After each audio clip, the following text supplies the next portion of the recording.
시험을 하원 전까지만 내주시면 되고요.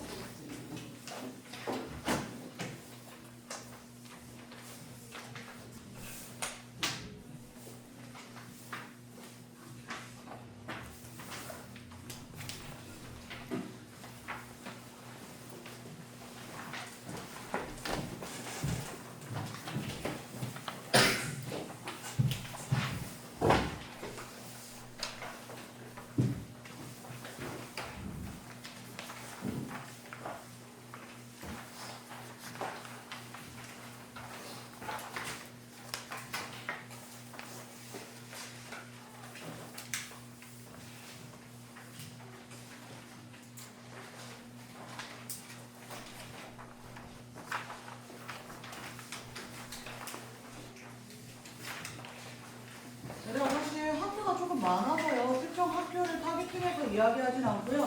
전 학교 공통되는 내용들로 설명드릴 거고요.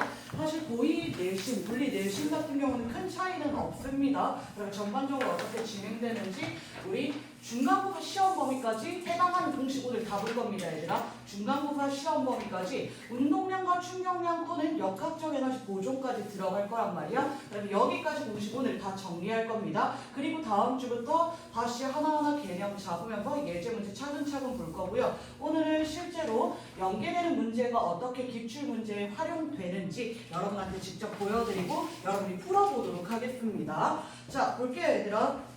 이 페이지 내용부터 보겠습니다. 물리 내신에서는 이렇게 중간고사 시험 범위 역학 범위로 들어갑니다. 지금 우리 반에는 과중 학교가 없어서 과학 중점학교 또는 집중이수제 학교가 없지요. 있습니까? 없지요. 그래서 일반적으로 시험 범위는 운동량과 충격량까지 소단원 3개 또는 역학적 에너지 보존까지 소단원 4개 시험 범위 들어갈 거예요. 학교마다 약간의 편차는 있습니다. 학교에서 만약에 중간고사 시험 일정이 조금 늦고 기말고사 시험 일정이 조금 빠른 경우에는 역학적 에너지 보존 넘어서 연력학까지 들어가는 경우 간혹 있습니다. 그런 경우는 여러분이 빠르게 선생님한테 전달해 주셔야 됩니다. 공통진도는 선생님 역학적 에너지 보존까지 잡고 있습니다. 그래서 선생님 일단 시험 범위 계속 물어보고 있는데 여러분도 학교에서 파악되는 대로 이야기해 주셔야 됩니다. 학교에서 시험 기간 전까지 이야기 안 해줄 수도 있는데 얘들아 계속 진도 상황 선생님한테 공유해 주셔야지 변동되는 거 바로바로 반영해 드릴 수 있어요.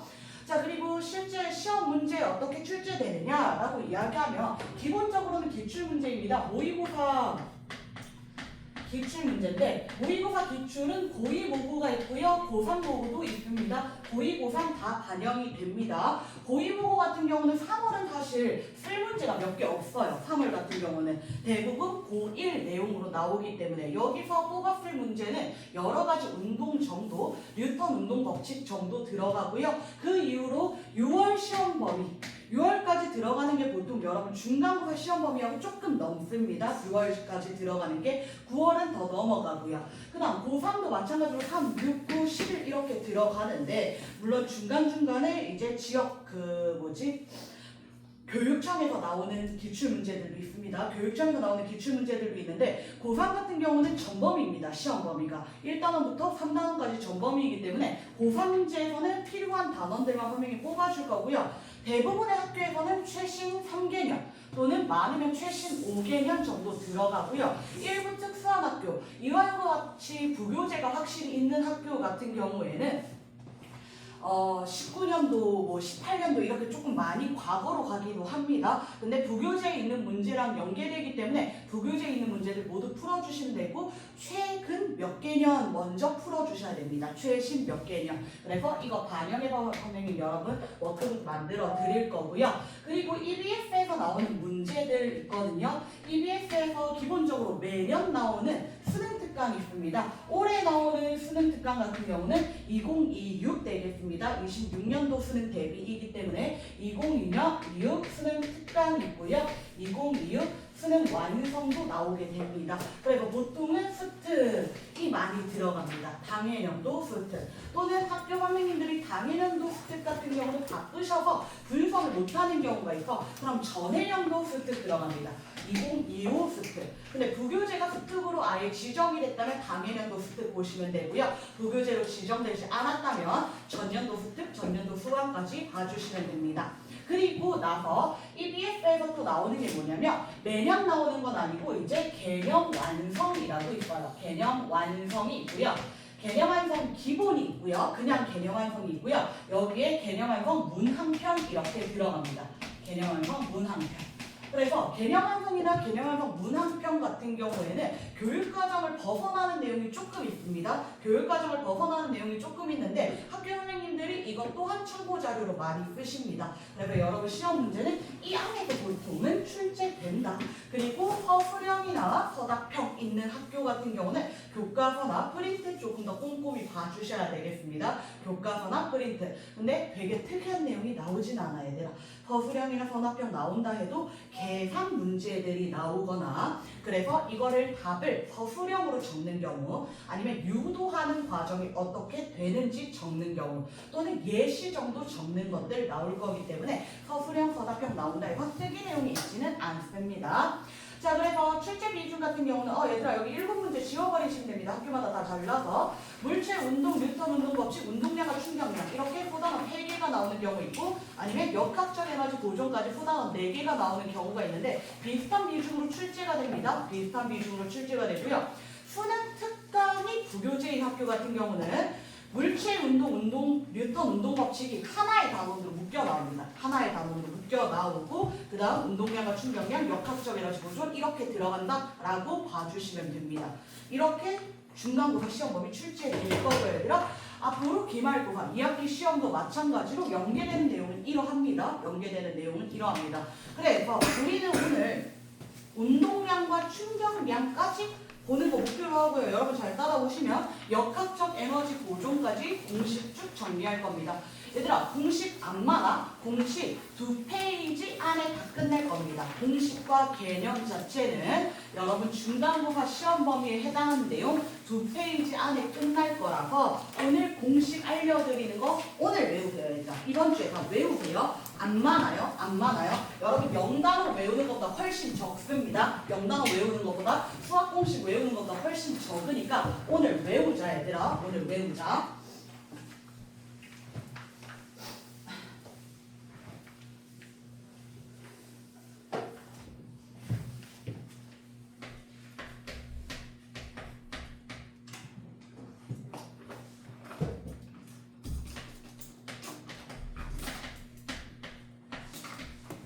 중간고사 시험 범위 역학, 그 중에서도 운동 역학이라고 하거든. 운동 역학, 힘을 줬을 때 물체가 어떻게 운동하는지에 대한 이야기하는 역학입니다. 여기서 역자가 무슨 역자야 얘들아? 고마워. 힘력자 아닙니까? 힘에 대한 이야기를 하는 거야. 힘에 대한 이야기. 그럼 힘에 대해서 먼저 정의하고 가겠습니다. 힘에 대한 이야기를 먼저 하고 갑시다. 힘의 정의, 여러분 강조했습니다. 윈터 때 들으신 분들은 여러분 강조했고요. 윈터 때 타학원 또는 인강으로 공부하신 분들도 계속 들으셨을 겁니다. 힘의 정의가 뭐였어요?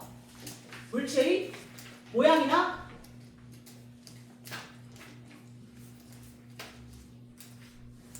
운동 상태를 변화시키는 원인이었습니다. 다시 힘의 정의는 운동 상태를 변화시키는 원인이다.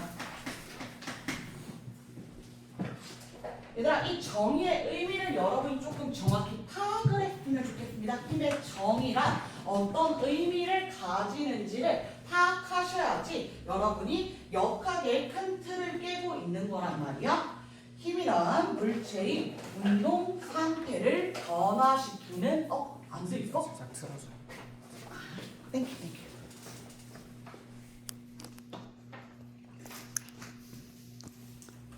땡큐. 힘이란 물체 운동 상태를 변화시키는 원인이다 라고 이야기를 해. 그럼 힘이 있으면 물체는 운동 상태가 변하고 힘이 없으면 물체는 운동 상태가 변화하지 않는다라는 이야기를 하는 거란 말이야. 그럼 운동 상태를 표현을 하기 위해서는 우리가 두 가지의 정보가 있어야 됩니다. 두 가지의 정보. 빠르기랑 방향. 빠방이었습니다. 일단. 빠르기와 방향을 나타내야 돼. 운동 상태를 나타낸다라고 하는 것은 물체의 빠르기와 방향을 나타낸다라고 이야기하는 거야. 빠르기와 방향을 나타낸다. 빠르기는 어떤 물리량으로 나타내죠? 물체의 빠르기만을 나타내는 물리량. 속력이었습니다. 그럼 빠르기와 방향을 함께 나타내는 물리량은 뭐였지? 속도였습니다. 즉 힘이란 물체의 운동 상태를 변화시킨다. 힘이란 물체의 속도를 변화시킨다. 힘이란 빠르기나 운동 방향을 변화시킨다. 이렇게 이야기해야 돼. 다시 얘들아, 힘이란 물체의 운동 상태를 변화시킨다라는 이야기는 힘이란 물체의 속도를 변화시킨다라는 이야기고, 힘이란 물체의 빠르기를 변화시킬 수도 있고 방향을 변화시킬 수도 있고 둘 다 변화시킬 수도 있다. 이렇게 이야기해야 돼.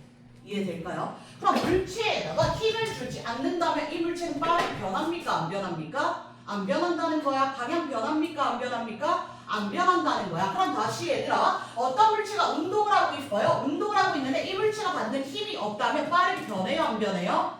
안 변한다는 거야. 방향 변해요? 안 변해요? 안 변한다는 거야. 정지한 물체는 그대로 정지할 거고 운동한 물체는 계속해서 같은 방향, 같은 빠르기로 운동을 한다는 거예요. 이해되겠습니까? 오케이, 좋습니다. 자, 그러면 다시 여기서 물체가 힘을 받지 않는다면 운동 상태가 변화하지 않는다라는 이야기겠죠. 운동 상태, 속도가 변화하지 않는다. 일정하다라고 이야기를 합니다. 그럼 속도가 일정하다는 것은 둘 중에 하나야. 속도가 0으로 일정하면 우리가 정지라고 이야기하고요. 속도를 가진 채로 일정하면 무슨 운동을 한다? 등속도 운동. 얘들아, 등속도 운동 조금 길게 이야기해볼까? 등속, 직선, 운동 되겠습니다. 얘들아, 여기서 속 뭐야? 여기서 등속의 속도야? 속력이야? 속력이야. 등속은 등속력, 등속도는 등속도인 거야. 다시 한 번 더 얘들아, 등속도라고 하면 속도가 일정하다라고 이야기하는 거고, 등속이라고 이야기하면 속력이 일정하다라고 이야기하는 거예요. 이해됩니까? 그럼 이때 직선의 의미가 뭔지 봐야 돼. 직선. 물체가 운동을 하는데 직선 경로를 따라가는데, 직선이 아니네. 물체가 운동을 하는데 직선 경로를 따라간다라고 이야기한단 말이야. 직선을 따라가는데, 그럼 이때 운동 방향 변한다 안 변한다? 안 변한다는 거야, 얘들아. 다시, 물체가 운동을 하는데 곡선을 따라가. 그럼 운동 방향 변한 거야, 안 변한 거야? 변한 거야, 얘들아. 곡선을 갔으니까. 곡선 궤도를 간다는 건 이때 이렇게 갖고 있대, 요렇게 갖고 있대, 이렇게 갖고 있대, 이렇게 갔다는 거예요. 이해되겠습니까? 직선을 갔다는 거는 운동 방향이 변하지 않았다라는 이야기를 하는 거고, 곡선을 간다는 거는 운동 방향이 계속해서 접선 방향대로 변한다라고 이야기하는 거예요. 이해됩니까? 자, 그럼 여기서 다시 얘들아, 직선이라고 하는 것은, 직선 경로를 따라간다는 것은 방향이 일정하다 정보를 주고 싶었던 거야. 이해됩니까? 다시 얘들아, 등속도 운동은 속도가 일정한 운동이지 빠르기와 방향이 모두 일정한 운동이 된단 말이야. 근데 이거랑 같은 말이 뭐냐면 등속 직선 운동이란 말이야. 그럼 등속은 등속력, 빠르기가 일정한 거지요. 직선은 방향이 일정한 거지요. 그래서 같은 말이야. 등속 운동과 등속도 운동은 다른 말. 등속도 운동과 등속 직선 운동은 같은 말. 다시 한 번 더 얘들아. 등속도 운동은 등속 운동이다. 맞아요? 틀려요? 틀리다는 거야. 이해될까요? 등속도라고 하는 거는 등속이면서 빠르기도 방향도 일정해야 된다. 이렇게 이야기하는 거예요. 등속이라면 방향도 일정해야 된다.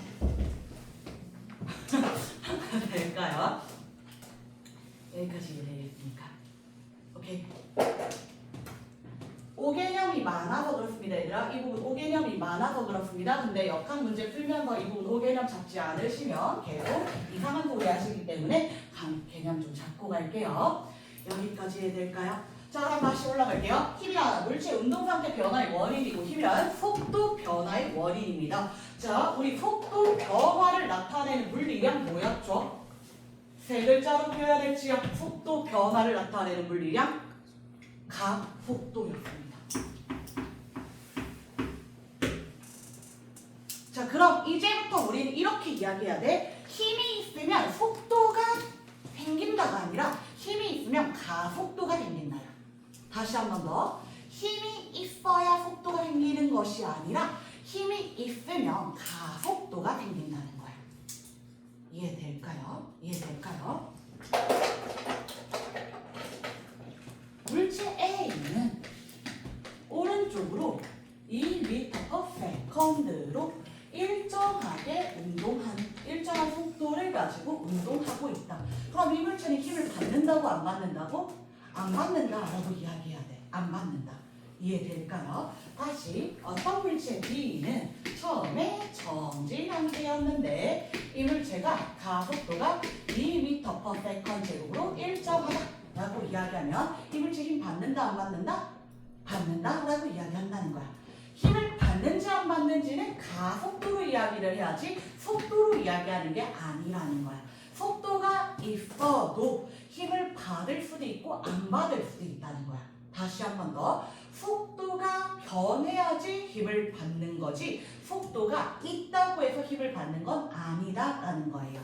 여기까지 이해됩니까? 오케이, 좋습니다. 그리고 이때 얘들아 힘이 없으면 속도가 일정하다 그랬어? 속도 변화가 없기 때문에 가속도가 없기 때문에 그럼 힘이 있는데 힘이 일정하면 힘에 의한 가속도가 일정하지요. 다시 한 번 더. 힘이 작용하는데 힘이 일정하게 작용한다. 힘이 있다는 거야 얘들아. 힘이 있다는 거야. 근데 힘의 크기가 일정하다는 거야. 그러면 이때 가속도 있어요? 없어요? 있어요. 근데 힘이 일정하니까 가속도의 크기도 일정하다. 가속도가 일정한 운동 뭐라 한다? 등가속도 운동이라고 한다. 가속도가 일정하고 가속도가 일정한 운동은 우리가 등가속도 운동이라고 이야기를 합니다.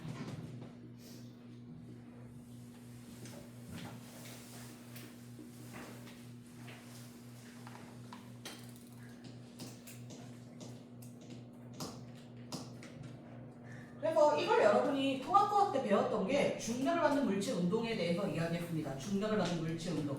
지표 부분에서 물체에 작용하는 중력의 크기는 거의 일정하다라고 이야기했지요. 거의 일정하다. 질량이 M인 물체는 연지가를 방향으로 9.8M 또는 10M. 우리는 이제부터 mg 이렇게 표현을 할 겁니다. 질량이 2M인 물체는 연지가를 방향으로 2mg만큼 힘을 받는다. 이렇게 이야기할 거였어. 그렇지? 그러면 이때 mg라는 힘을 일정하게 받으니까 이 물체는 등가속도 운동을 한다라고 이야기했잖아.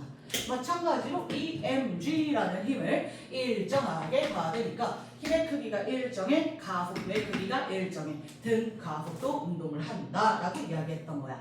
그럼 만일 우리가 물체를 수평 방향으로 던졌다라고 이야기를 해보자. 그럼 이 물체한테 작용하는 힘은 다시 연지가력 방향으로 중력입니다. 그래서 이때는 두 개로 나눠서 이야기를 해. 수평 방향과 연직 방향으로 나누어서 이야기를 해. 수평 방향 힘 받아요 안 받아요? 안 받아요. 힘 안 받으니까 무슨 운동한다?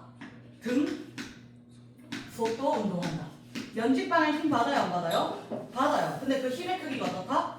일정하다. 무슨 운동한다? 등가속도 운동을 한다. 이렇게 이야기를 했던 거야. 근데 얘들아 사실 물리학 1에서 이 개념이 안 나와. 얘는 물리학 2에서 나와야 되는 거야. 평면에서 운동이니까. 교육과정이 좀 잘못돼서 그래 얘들아. 그래서 얘는 우리가 통합과학에서는 다르지만 물리학 1에서 다루는 개념은 아닙니다. 물리학 1에서는 전부 다 1차원에서의 운동을 다룰 겁니다. 수직선상 위에서의 운동을 다룰 겁니다. 다만 여러분이 수직선상이 아닌데 라고 느껴지는 운동이 있을 건데 어떤 운동이냐면 도르래가 나오는 운동 같은 경우는 쌤 이거는 일직선이 아니잖아요 라고 이야기할 수 있는데 이것 또한 우리는 일직선으로 봅니다. 일직선으로 물체 A와 B가 실로 연결되어서 도르래에 걸쳐있다 라고 이야기해 볼게요. 도르래에 걸쳐있다. 자 그럼 이때 B가 아래로 운동하고 있다 라고 이야기해 볼게. 그럼 A는 어디로 운동할까?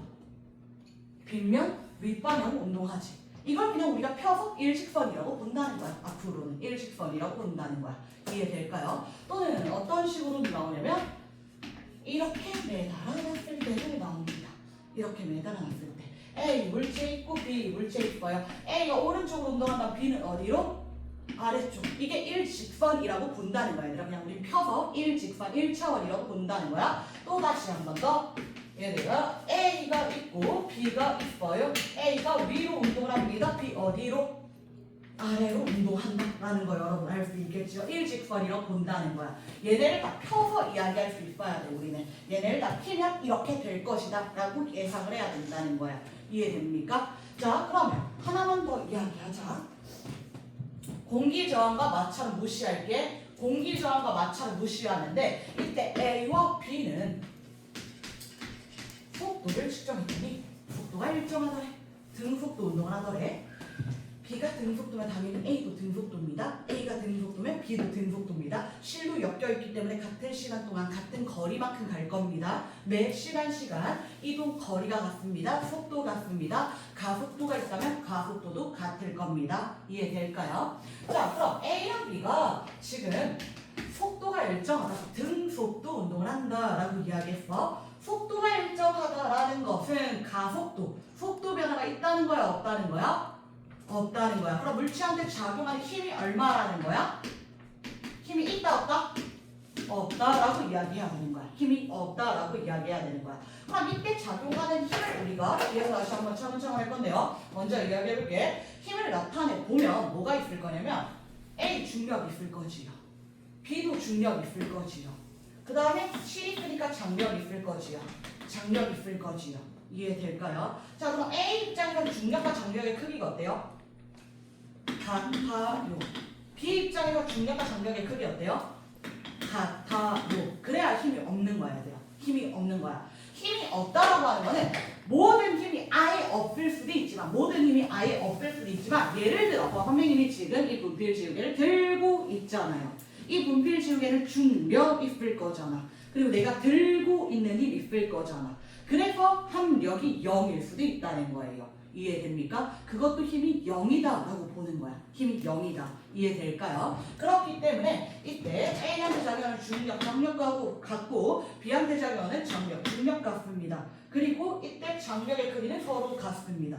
그럼 A와 B의 중력 어떻다? 같다까지 나오는 거야. 이해될까요? 이건 뒤에서 다시 한 번 더 이야기할게요. 등속도 운동한다, 힘이 없다까지 기억해 주시면 됩니다.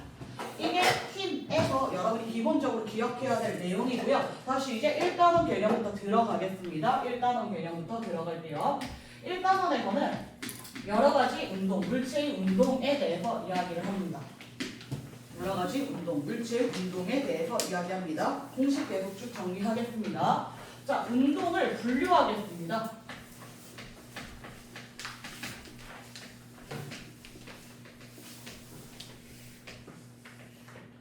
힘이 작용하지 않는 물체의 운동과 힘이 작용하는 물체의 운동 두 가지로 구분을 해볼게요.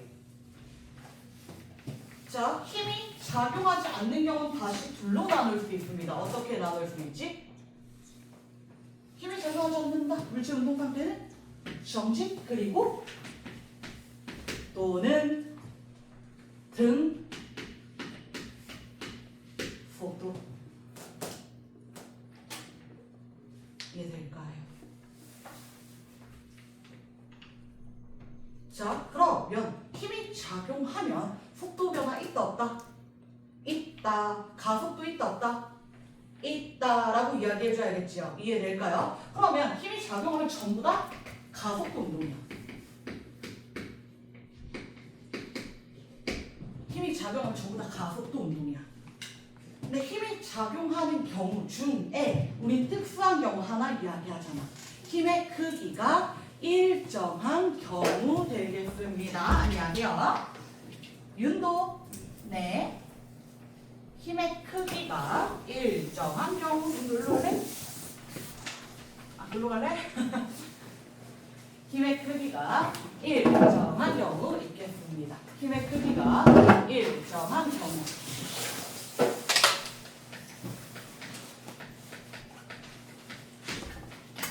자, 그럼 힘의 크기가 일정한 경우는 어떤 운동을 한다라고 이야기했지?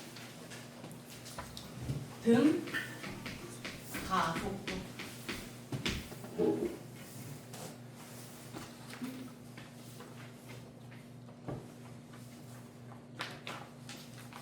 자, 근데 여기서 얘들아, 이 가속도 운동에 대해서 우리가 여러 가지 방향으로 분류를 다시 해볼 거야. 가속도 운동들에 대해서 분류를 새로이 이야기를 해볼게요. 가속도 운동에 대한 분류를 다시 해보겠습니다.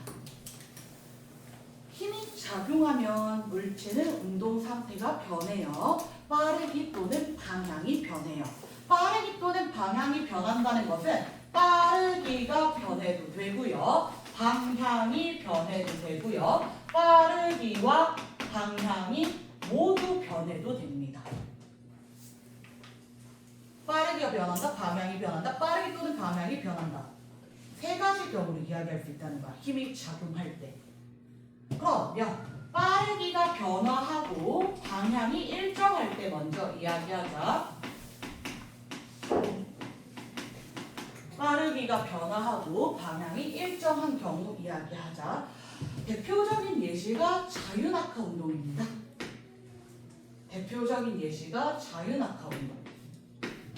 또는 연직 위로 던져 올린 물체의 운동 있겠습니다. 그리고 얘들아, 이거 조금 중요하지요. 빗면에서 물체의 운동이 있습니다. 빗면에서 미끄러져 내려오는 물체의 운동. 이건 계산 문제에서 많이 나옵니다. 빗면에서 미끄러져 내려오는 물체의 운동이 있습니다.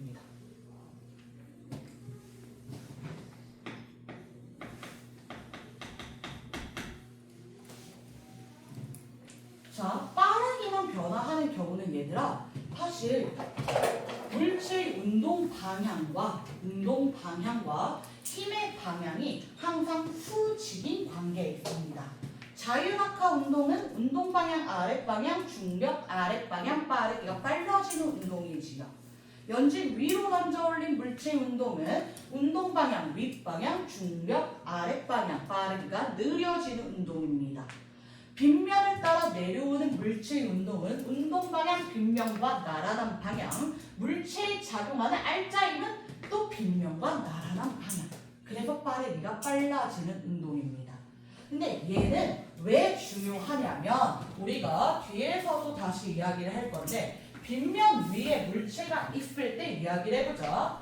질량이 m인 물체가 있다라고 이야기해 보겠습니다. 질량이 m인 물체가 기울기가 세타인 빗면 위에 올려져 있다라고 이야기해 볼게. 그럼 이 물체에 작용하는 힘이 어떤 힘이 있을까? 기본적으로 질량을 가지는 물체가 갖는 힘, 중력 어느 방향으로? 연직 아랫방향으로 있습니다. 우리 윤도 한 바퀴 돌렸을까? 처음일까? 오케이. 얘들아, 처음인 친구, 처음과 같은 친구 괜찮습니다. 오늘 전 내용 다 보는 거 목표로 하고요. 전공식 다 파악하는 거 먼저 목표로 하고요. 다음 시간부터 다시 개념 정리 들어갈 겁니다. 증명 필요한 것들 다시 차근차근 해드리고 예제 문제 계속 보여드릴 거니까 오늘은 역학의 큰 틀 읽는다 정도로만 받아들이시면 됩니다. 자, 중요하겠습니다. 연직 아랫방향으로. 그리고 얘들아, 항상 접촉면이 있으면 접촉면과 수직인 방향으로 작용하는 힘이 있다고 그랬죠. 어떤 힘이었습니까? 수직항력입니다. 얘들아, 수직항력. 지금 선생님 손바닥이랑 핸드폰이랑 접촉해 있잖아. 접촉면 있지? 그럼 이 핸드폰은 선생님 손으로부터 위쪽으로 수직항력 받고 있습니다. 선생님 손은 핸드폰으로부터 아래쪽으로 수직항력 받고 있는 겁니다. 선생님 지금 땅 위에 서 있지? 있지요. 맞습니까? 그럼 선생님은 지금 아래로 중력받지만 이 땅바닥이 선생님을 위로 밀어주고 있습니다. 선생님은 땅바닥을 아래로 밀고 있습니다. 얘들아 접촉면이 이렇게도 있을 수 있지? 선생님 손바닥이랑 지금 칠판이랑 접촉해 있습니다. 맞습니까? 그럼 선생님 손바닥은 칠판으로부터 앞에 방향으로 미는 힘 받고 있습니다. 칠판은 선생님 손바닥으로부터 뒷방향으로 미는 힘 받고 있습니다. 이해될까요? 그럼 다시 얘들아 빗면 위에 있는 물체는 마찬가지야. 빗면 위에가 지금 접촉면 이렇게 있지요. 맞습니까? 그럼 이 접촉면에서 수직인 방향으로 미는 힘 있다는 거야. 접촉면에서 수직인 방향으로 미는 힘 있다는 거야. 그럼 이때 수직 강력이 접촉면에 수직인 방향으로 이렇게 작용한다는 거야. 이걸 우리가 수직 강력이라고 이야기를 해요. 수직 강력.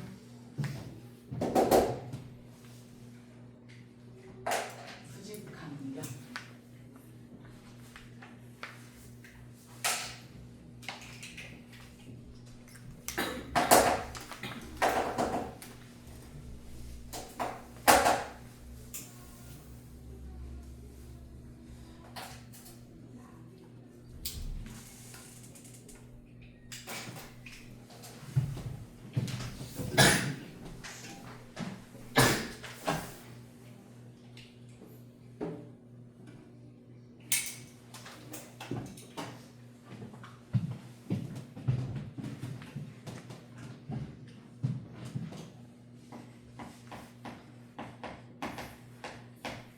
수직으로 미는 힘이라는 의미입니다. 말 그대로 수직으로 미는 힘, 수직 강력. 자, 그럼 얘들아, 이때 물체에 작용하는 힘은 연지간의 중력, 그 다음 빗면 위로, 빗면의 수직인 방향으로 수직 강력 이렇게 두 힘이 있단 말이야. 근데 물체는 지금 빗면과 나란한 방향으로 운동을 할 거고요. 속도를 가질 거고요. 빗면과 나란한 방향으로 빨라지기만 한단 말이야. 이해될까? 그럼 이건 어떤 운동이냐면 수평면에서 봤을 때 수평면과 나란한 방향으로 빨라지는 운동을 하는 거란 말이야. 그럼 힘의 방향과 운동 방향이 나란해야 된다는 거야. 힘의 방향과 운동 방향이 나란해야 된다는 거야. 그럼 힘의 방향과 운동 방향이 수직인 것은 모두 사라져 버린다는 거야. 수직 방향으로 힘이 있잖아, 얘들아. 운동 방향과 수직인 방향으로 만약에 힘이 작용을 하잖아. 그럼 이 물체는 방향이 변하게 됩니다. 방향이 변하지 않았다는 것은 운동 방향과 힘의 방향이 나란하다는 거예요. 이해되겠습니까? 자, 그러면 이 중력을 좀 분해를 해보겠습니다. 중력을 분해를 할 겁니다. 중력 분해를 좀 하겠습니다.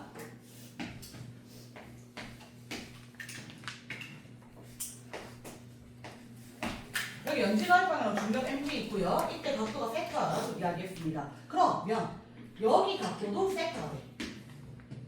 빗면의 수직인 선과 중력이 이루는 각도 세타가 되겠지요. 보일까요? 안 보일까요?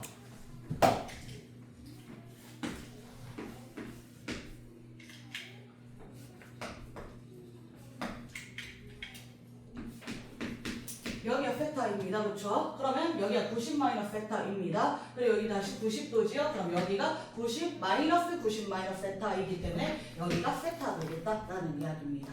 이해될까요? 자, 그러면 이 각도가 세타이기 때문에 중력을 분해를 한다면 이렇게 분해를 할 거야. 중력을 빗면과 수직인과 빗면과 나란한 힘으로 분해를 할 거야. 오케이, 되겠습니까? 빗면과 수직인과 빗면과 나란한 힘으로 분해를 할 거야.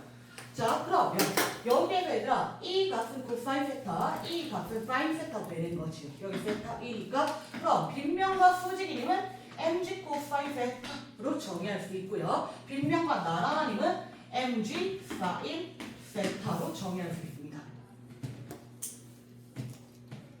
그럼 이렇게 분해하고 나면 mg는 사라져.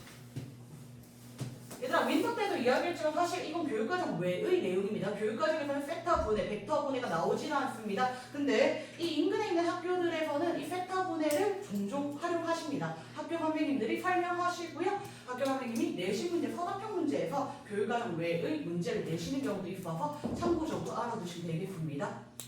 이렇게 분해할 수 있습니다.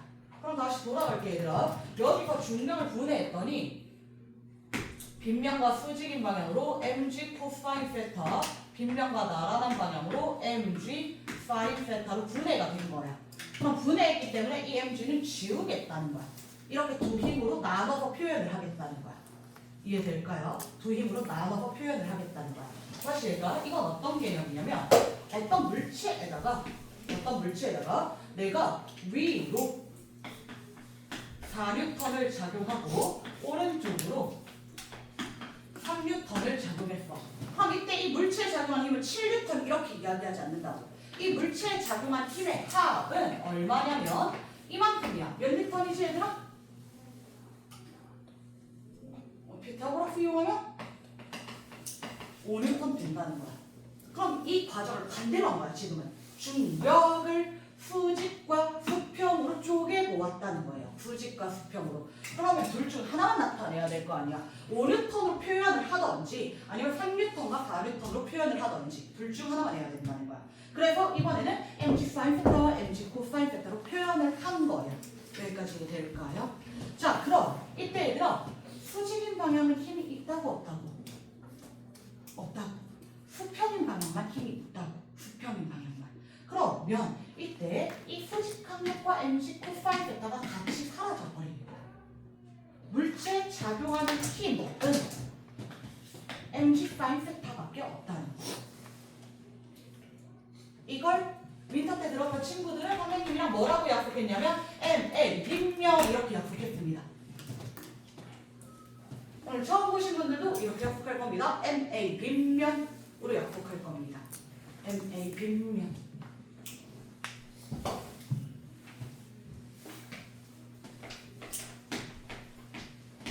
자, 그럼 얘들아 동일한 기울기의 빗면에 질량이 2m인 물체를 올려놨어. 그럼 이 질량이 2m인 물체가 받는 힘도 결국에 빗면 아랫방향으로 작용하는 힘밖에 없을 거잖아. 얼마야? 그 크기 얼마일까? 2mg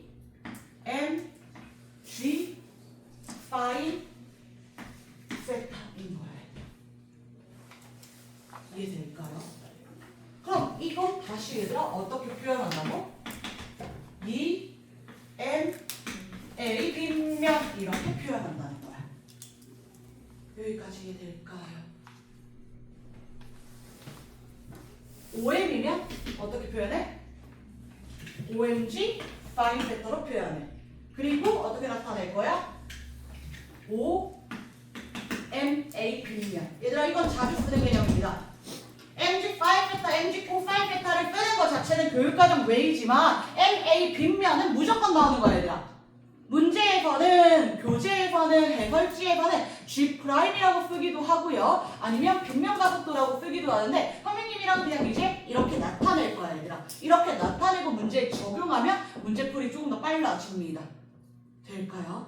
그럼 다시 돌아가겠습니다. 얘는 뒤에 가서 다시 하겠습니다. 이때 빗면 위에 놓인 물체에 작용하는 힘은 빗면과 나란한 방향으로 작용하고 운동 방향과 힘의 방향이 나란하기 때문에 빠르면 변화한다. 방향은 일정하다라는 걸로 다시 돌아오는 겁니다. 오케이? 되겠습니까? 그리고 얘들아 지금 선생님이 나타낸 이 세 운동은 모두 등가속도 운동입니다. 힘의 크기가 일정합니다. mg로 일정, mg로 일정, ma 빗면으로 일정입니다. 근데 이때 꼭 등가속도 운동을 해야 되는 건 아니야. 등가속도 운동을 해야 되는 건 아니야. 어떤 경우도 있냐면 내가 300톤 주다가 500톤 주다가 16톤 주다가 20톤 주다가 있는 거잖아. 맞니? 얘들아? 이것도 여전히 빠르게 변화하고 방향은 일정한 운동인 거예요. 이해되겠습니까? 자, 그 다음 방향이 변화하고 빠르기가 일정한 운동 보겠습니다. 방향이 변화하고 빠르기가 일정한 운동 보겠습니다.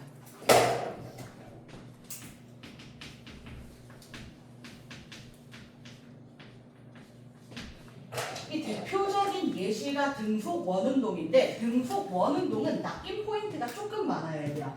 등속 원운동. 등속 원운동을 하는 예시가 뭐가 있냐면 등속 원운동을 하는 예시가 인공위성 또는 지구의 공전 또는 달의 공전과 같은 운동들이 있습니다. 다시 한 번 더. 대표적인 예시가 등속 원운동을 하는 물질입니다.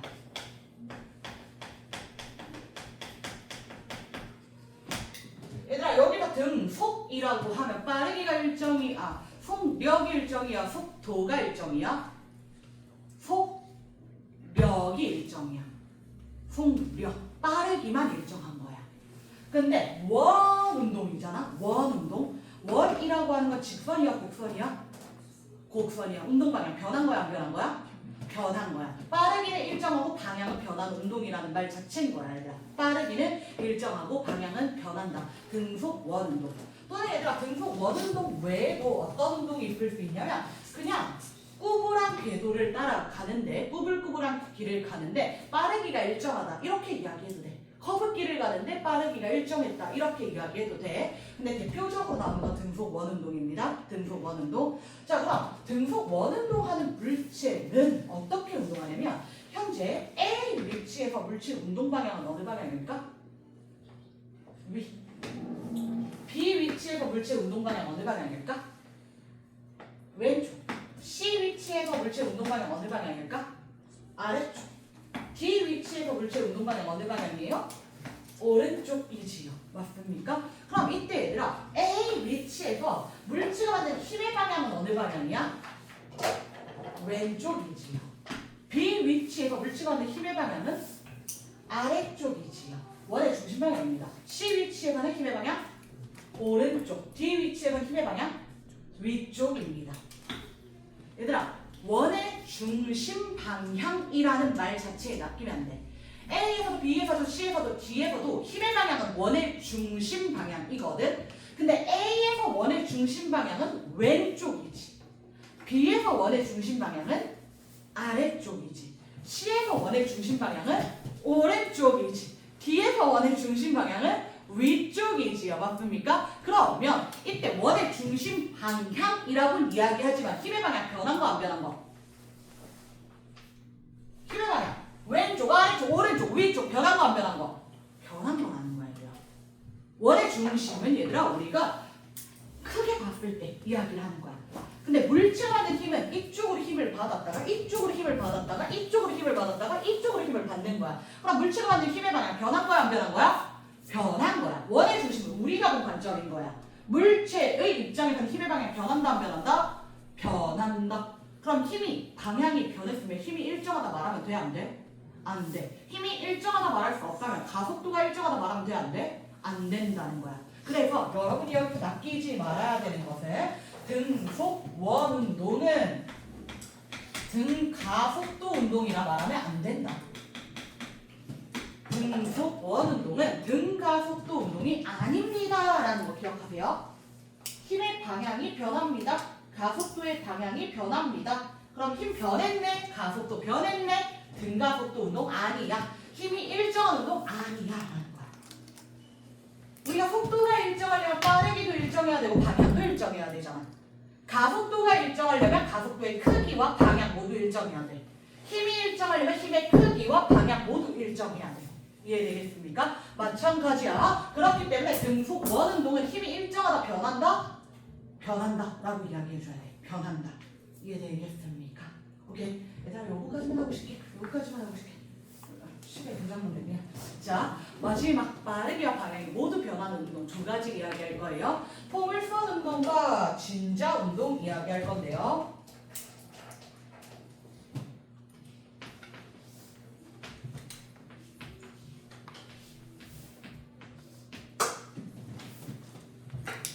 포물선 운동과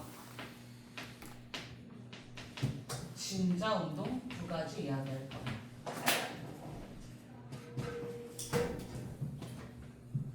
포물선 운동은 여러분이 고일 통합과학 때 배운 그거, 중력을 받는 물체 운동 그거 이야기하는 거야. 이렇게 전체 포물선 그릴 수도 있고요. 아니면 우리가 통합과학 때 봤던 것처럼 반포물선 그리셔도 상관없습니다. 반포물선 그리셔도 상관없습니다.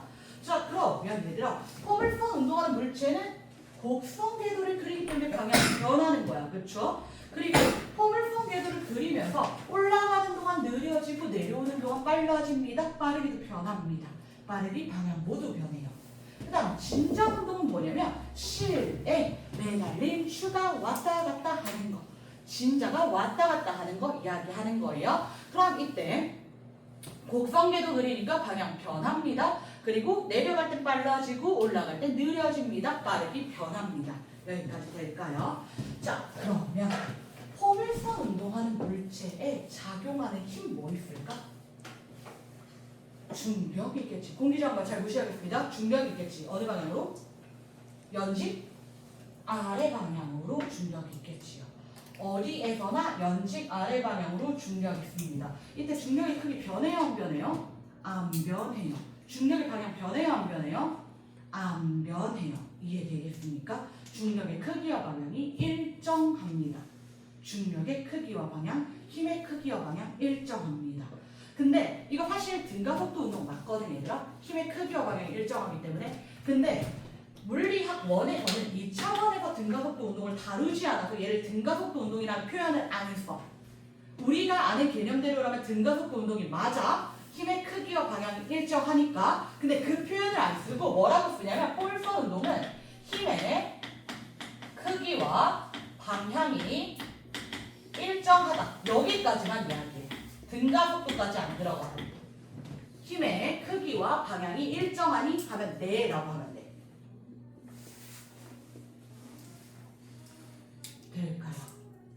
자, 그럼 얘들아 진전 넘어가자. 진전 운동에서 다시 한 번 더 이야기할게. 진전 운동에서 물체에 작용하는 힘이 뭐 있을까? 중력, 연직 아랫방향으로 중력. 또 어떤 힘이 있을까? 실에 매달려 있죠. 실이 당기는 힘, 우리 장력이라고 합니다. 실이 당기는 힘, 장력 있습니다. 그럼 다시 얘들아, 물체가 오른쪽으로 좀 더 와서 여기에 작용하는 힘 뭐 있다고? 중력 있겠지. 실의 방향으로 장력 있겠죠. 중력 있겠죠. 장력 있겠죠. 그럼 얘들아, 이때 합력, 중력과 장력과 합의 방향과 크기가 변할까 안 변할까? 다시 얘들아, 처음에 힘 이렇게 받았지. 중력, 장력. 다시 중력, 장력 이렇게 받았단 말이야. 합력 이렇게 된 거야. 이해될까요? 그럼 도로로 운동하면서 다시 중력, 장력 이렇게 되겠지. 그래서 합력이 위쪽이 더 큽니다. 이렇게 될 거야. 그럼 다시 중력, 장력, 합력 이렇게 될 거야. 이해될까요? 그럼 힘의 크기와 방향 지금 변하고 있어? 안 변하고 있어? 변했어? 안 변했어? 방향 변하고 있지요. 크기 또한 변합니다. 힘의 크기와 방향이 변합니다. 이때 진자의 운동은 힘의 크기와 방향이 변화하는 운동이에요. 라고 이야기해 주셔야 됩니다. 힘의 크기와 방향이 변화하는 운동이다. 여기까지 될까요?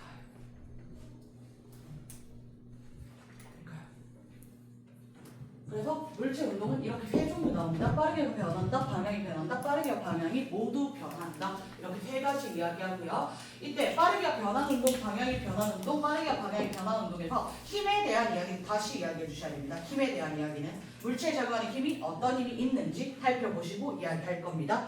얘들아 잠깐 끊었다가 가겠습니다. 잠깐 끊었다가 가겠습니다. 물 화장실 다녀오십시오. 윤도 의지와 윤도야.